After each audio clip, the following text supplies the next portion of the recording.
After living for a while in Turkey and your understanding of the country grew, you started learning about the importance of Turkey's founding myth to its identity as you write, a secular, international, nationalist, autocratic country that was now, when you were there, becoming an isolated, Islamist, nationalist, autocratic country.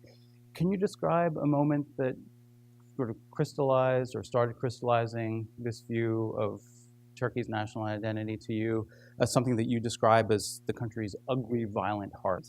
I think I realized that American patriotism was much closer to a form of nationalism through Turkish nationalism. I think this was one of the first moments that I recognized that here I was analyzing Turkey all the time. I was sort of, expounding on with my sort of espousing my opinions to people.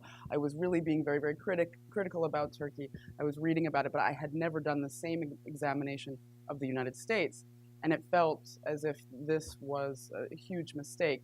And I think that with the nationalism, I think that it was, for example, there was something that happened with the PKK, and there were these protests in Taksim Square, and some men had guns, and there were, people had flags, and it was a real nationalist display.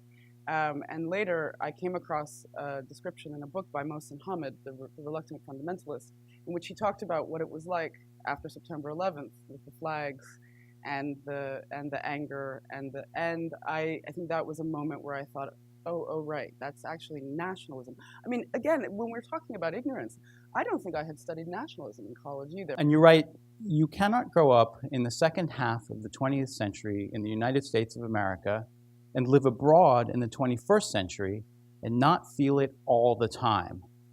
Can you describe a moment where your eyes were opened as to how little you say that you knew? I think that one of the points I was trying to make was that even though I had read a lot about Turkey in advance before I went there, it's a totally different thing than actually being in the country, and it's quite difficult to imagine these kind of more theoretical things that you're finding in books. I think that the bigger surprise was the relationship, yes, with the United States. I found, or I mean, I believe that I had never learned about it beyond, basically learning about the Truman Doctrine and the Marshall Plan. Turkey was not a country that came up very much in either university or in high school. And I don't think it was a country that many people knew that much about. And so I think that when, I think in the beginning, one of the things that kept coming up was that the anti-Americanism in Turkey, quote unquote anti-Americanism, in the 1960s, and how there were a lot of protests and what they were protesting against, and that so many American soldiers had actually lived on Turkish soil. These kinds of things I was very surprised to learn. But I think the really most surprising example in the book, though, was in Greece. And it is also to almost anyone who I've spoken to about it. I had no idea the intensity of the American-Greek relationship, and I almost felt it was illegitimate for me to be there as a journalist writing about it if I had not known that history. I would like to ask you a question. How did the fellowship 10 years later change you as a human being? Not change your understanding of Turkey or Greece, but as Suzy Hansen. Well, I think, I was I was pretty scared when I first went there, and I was not really that confident, I don't think. And I think that the fellowship, you have to survive on this fellowship. I mean, it's 2 years. I had never been to Turkey when I moved there. And again, as I'm saying, as I've said many times, I didn't know anything.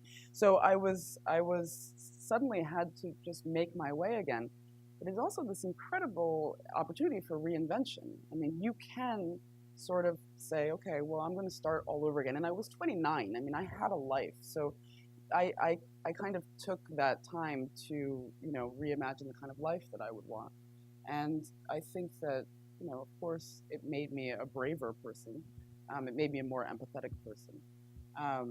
And I think it made me a happier person.